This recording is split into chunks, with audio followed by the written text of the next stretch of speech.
आज के इस क्लास में हम BA 4 semester economics major paper 7 का यूनिट 1 जिसमें आपको आज़ादी के बाद के आर्थिक विकास के बारे में पढ़ना है। तो आज के इस क्लास में इसी से रिलेटेड सारे इम्पोर्टेंट क्वेश्चन प्लस में एक्सप्लेनेशन भी देखेंगे। तो क्लास को आज पूरा अटेंड करना है, वीडियो में अंत तक बने रहना है क्योंकि ये वीडियो आपके लिए हेल्पफुल रहने वाला है। तो चलिए हम अपना क्लास शुरू करते हैं। तो पहला क्वेश्चन है, भारत को विकासशील देश क्यों कहा जाता है? तो भारत को विकासशील देश इसलिए कहा जाता है क्योंकि भारत में अभी भी गरीबी, बेरोजगारी, अशिक्षा और जनसंख्या जैसी समस्या अभी भी मौजूद है। भारत के लोग मुख्य रूप से खेती पर निर्भर रहते हैं और तकनीकी का इस्तेमाल बहुत ही कम करते हैं। जिनके पास पैसा होता है वो तकनीकी का इस्तेमाल करते हैं, जिनके पास नहीं होता है वो नहीं कर पाते हैं। हालांकि भारत तेजी से आगे बढ़ रहा है लेकिन अभी पूरी तरह विकसित नहीं हुआ है, इसीलिए भारत को विकासशील देश कहा जाता है। अगला सवाल है, भारतीय अर्थव्यवस्था को मिश्रित अर्थव्यवस्था क्यों कहा जाता है? तो भारत में सरकार और प्राइवेट कंपनियां दोनों मिलकर काम करती है।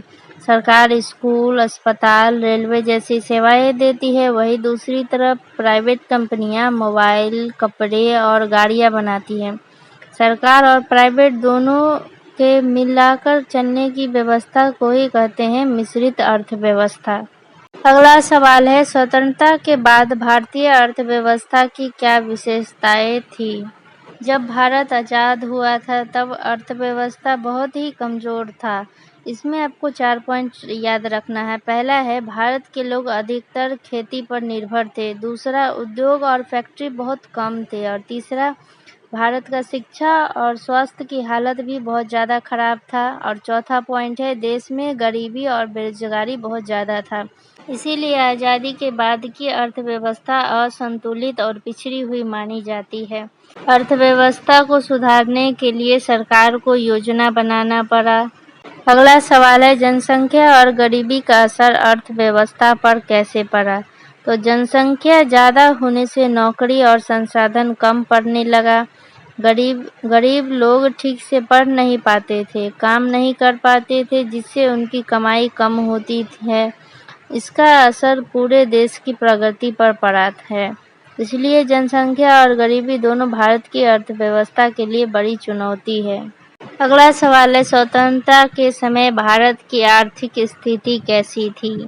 तो जब भारत को आज़ादी मिली तब हमारी अर्थव्यवस्था बहुत ही कमज़ोर और पिछड़ी हुई थी। ब्रिटिश शासन ने भारत के संसाधन का दोहन किया, जिससे कृषि पिछड़ गई, कुटीर उद्योग खत्म हो गए और व्यापार एक तरफा हो गया। देश में पूंजी की कमी थी, औद्योगिक आधार नहीं था और शिक्षा का स्तर बहुत ही कम था। बुनियादी ढांचा जैसे रेलवे और सड़कों का विकास हुआ था, लेकिन वो भी सिर्फ ब्रिटिश फायदे के लिए ही था। इसलिए आज़ादी के समय भारत की अर्थव्यवस्था को आर्थिक रूप से शोषित और विकासहीन माना जाता है। अगला सवाल है, ब्रिटिश शासन के दौरान भारतीय कृषि की क्या दशा थी?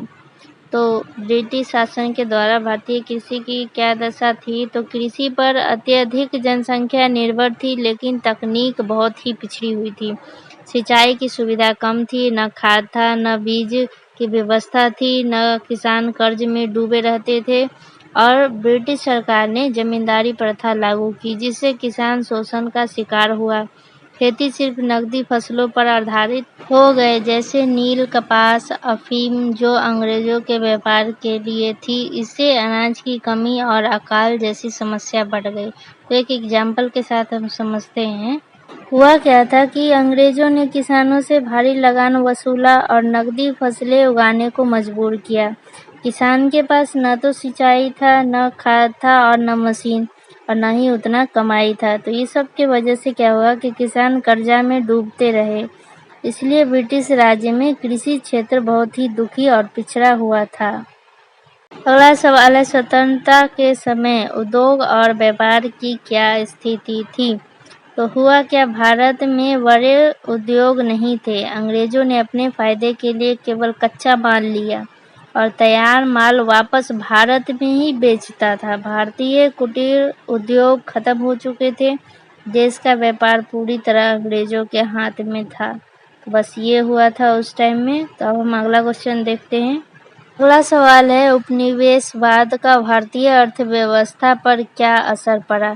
तो उपनिवेशवाद हम पिछले क्लास में भी पढ़ा चुके हैं, तो जो स्टूडेंट नहीं देखे हैं पहले जाकर के वो क्लास अटेंड कर ले। तो हुआ क्या कि ब्रिटिश शासन ने भारत को सिर्फ अपने फायदे के लिए इस्तेमाल किया। कृषि, उद्योग और व्यापार सबका नुकसान हुआ। देश से पैसा बाहर गया, शिक्षा और स्वास्थ्य पर ध्यान नहीं दिया गया, भारत को गरीब और निर्भर बना दिया गया। ये सब करने के पीछे ब्रिटिश सरकार का मंशा क्या था कि वो चाहते थे कि भारत हमें कच्चा माल दे और उस कच्चे माल से वो प्रोडक्ट बनाए और वापस प्रोडक्ट बनाकर वो हमारे ही भारत में बेचे। ब्रिटिश सरकार सिर्फ और सिर्फ अपने बेनिफिट के लिए ऐसा करता था। अगला सवाल है, क्या भारत में संरचनात्मक रूपांतर हुआ है? तर्क सहित समझाइए। तो इसका जवाब है हाँ, कुछ हद तक हुआ है। स्ट्रक्चरल ट्रांसफॉर्मेशन का मतलब है कि अर्थव्यवस्था का कृषि से उद्योग और फिर सेवा क्षेत्र की ओर जाना। भारत में सेवा क्षेत्र तेजी से बढ़ा है, लेकिन कृषि में आज भी बहुत लोग लगे हुए हैं। मतलब जीडीपी में योगदान सेवा क्षेत्र का ज़्यादा है, लेकिन रोजगार कृषि में यह असंतुलन है। तो हाँ, संरचनात्मक परिवर्तन आंशिक रूप से हुआ है, लेकिन पूरी तरीके से नहीं हो पाया है। अगला सवाल है, सेवा क्षेत्र के विकास का भारतीय अर्थव्यवस्था पर क्या प्रभाव पड़ा? सेवा क्षेत्र यानी इंग्लिश में बोलते हैं सर्विस सेक्टर। सर्विस सेक्टर में क्या क्या आता है? बैंकिंग, आईटी, टेलीकॉम, शिक्षा, स्वास्थ्य जैसे क्षेत्र सर्विस सेक्टर में आता है। भारत में 1991 के बाद सेवा क्षेत्र बहुत तेजी से बढ़ा है। इसका जीडीपी में योगदान अब 50% से भी ज़्यादा है। सेवा क्षेत्र बहुत तेजी से बढ़ा है, जैसे बैंक, टेलीफोन, कंप्यूटर, अस्पताल। इससे रोजगार बढ़ा, विदेशी पैसा आया और तकनीकी का विकास हुआ। भारत आईटी के क्षेत्र में दुनिया में नाम कमा रहा है। अगला सवाल है, योजनागत विकास के तहत भारत ने किन किन क्षेत्रों में प्रगति की? तो इसमें आपको 4 पॉइंट याद रखना है। तो कौन सा योजना लाया गया था? तो पंचवर्षीय योजना के तहत सरकार ने कृषि, उद्योग, शिक्षा, स्वास्थ्य और बुनियाद ढांचे में निवेश किया। मतलब इन सब क्षेत्र पर सरकार ने पंचवर्षीय योजना में ध्यान दिया। इसमें आपको 4 पॉइंट याद रखना है। पहला है खेती, सिंचाई और खाद्य सुरक्षा में सुधार लाया गया। दूसरा है भारी उद्योगों का विकास हुआ। और तीसरा है स्कूल, अस्पताल और सड़कें बनाया गया। और चौथा है गरीबों के लिए योजनाएं चलाई गई। इन सब से देश की तरक्की हुई। 4 की वजह से ही देश की तरक्की हुआ था। पहला योजना कृषि पर जोर दिया। तीसरा योजना औद्योगिकरण को प्राथमिक दिया। पांचवा योजना गरीबी हटाओ का लक्ष्य बनाया। और 8वां योजना एलपीजी नीति आई, जिससे अर्थव्यवस्था खुली और निजी क्षेत्र को बढ़ावा मिला। इन योजनाओं से भारत ने उत्पादन, जीवन स्तर और सामाजिक सेवाओं में काफ़ी प्रगति की। अगला सवाल है, पंचवर्षीय योजनाओं का भारत के आर्थिक विकास में क्या योगदान रहा है?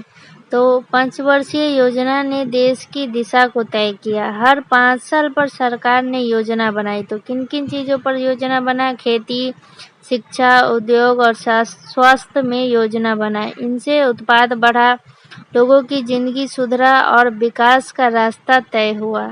अगला सवाल है, 1991 के आर्थिक सुधारों ने भारतीय अर्थव्यवस्था को किस प्रकार बदला? तो हुआ क्या कि 1991 का साल भारत की अर्थव्यवस्था के लिए एक क्रांतिकारी मोड़ था।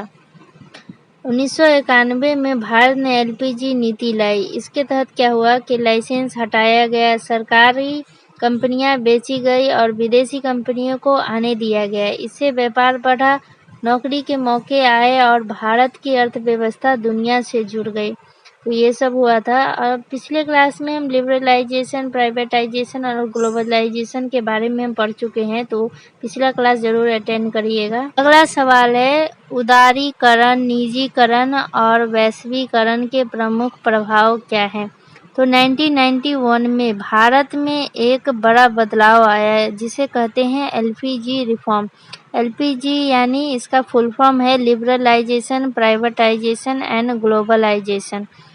तो उदारीकरण का मतलब है सरकार ने व्यापार और बिजनेस पर जो ध्यान नियम थे उन्हें हटाया और प्राइवेटाइजेशन मतलब निजीकरण। निजीकरण का मतलब है कई सरकारी कंपनियां को प्राइवेट कंपनियां को दे दिया गया।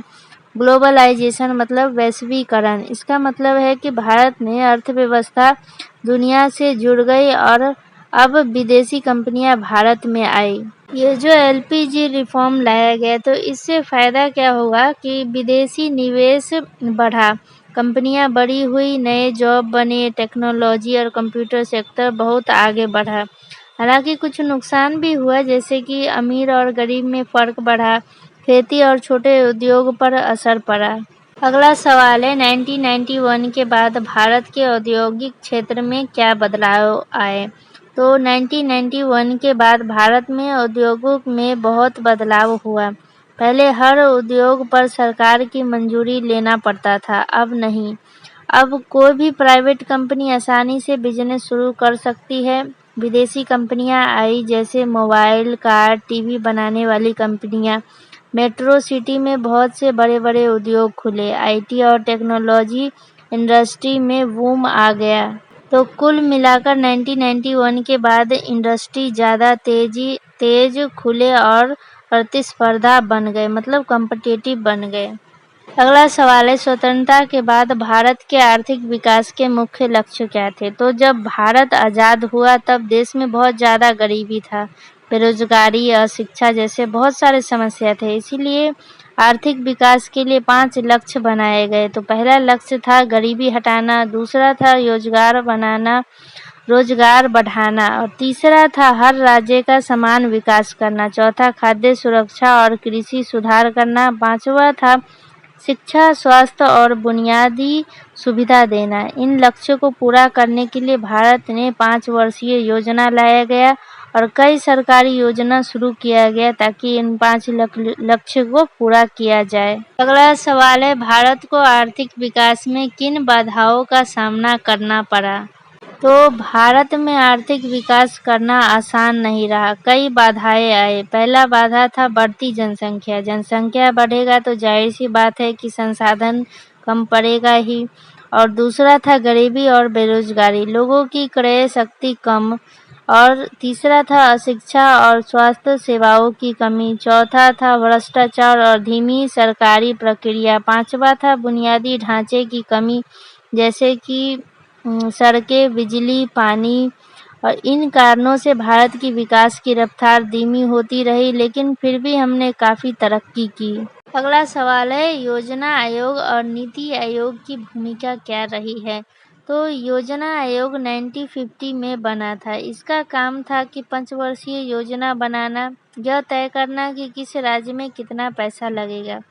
2015 में योजना आयोग को बंद कर दिया गया, उसके जगह पर लाया गया नीति आयोग। नीति आयोग का क्या काम था कि हर राज्य के अनुसार रणनीति बनाना, नए नए विचारों को बढ़ावा देना, डेटा और रिसर्च के आधार पर नीति बनाना। यानी अब जोर है नीति पर, न कि सिर्फ योजना पर। तो आज के इस क्लास में बस इतना ही। तो वीडियो अच्छा लगा हो तो लाइक, शेयर एंड सब्सक्राइब करें। वीडियो हेल्पफुल रहा हो तो अपने दोस्तों को भी शेयर करें। तो मिलते हैं अगले क्लास में अगले टॉपिक के साथ। तब तक के लिए धन्यवाद।